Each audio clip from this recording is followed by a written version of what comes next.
বঙ্গবন্ধু, জয় বঙ্গবন্ধু, জয় শেখ হাসিনা। একটা প্রশ্ন আজ অনেক মানুষের মনে, কিছু অভিনেতা অভিনেত্রী কি সত্যিই রাজনীতি বোঝে, নাকি যেদিকে ক্ষমতা সেদিকেই তাদের ভালোবাসা? আজ তারা এক দলে, কাল আরেক দলে। এটাই কি এখন নতুন রাজনীতি? এক সময় আমরা দেখেছি কিছু পরিচিত মুখকে, যারা সার্বক্ষণিক আওয়ামী লীগের মঞ্চে, পোস্টারে আর প্রচারণায় ব্যস্ত ছিলেন।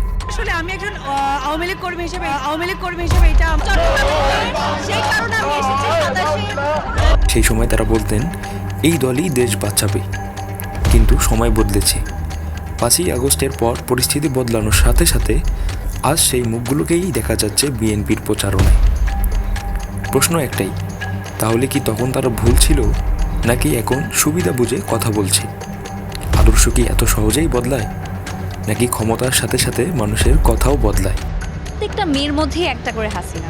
আমি মনে প্রাণে আওয়ামী লীগ কর্মী, এটা আমি অভিনেতা অভিনেত্রীরা সাধারণ মানুষ না, তাদের কথা মানুষ বিশ্বাস করে। তারা যেটা বলে সেটাই অনেক সময় ট্রেন্ড হয়ে যায়।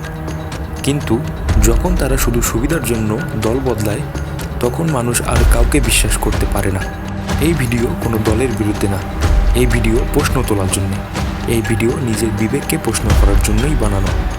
আমরা ভোট দেব, কিন্তু চোখ বন্ধ করে না, চেনা মুখ দেখেই না, কাজ আর চরিত্র দেখে সিদ্ধান্ত নেওয়াই বুদ্ধিমানের কাজ।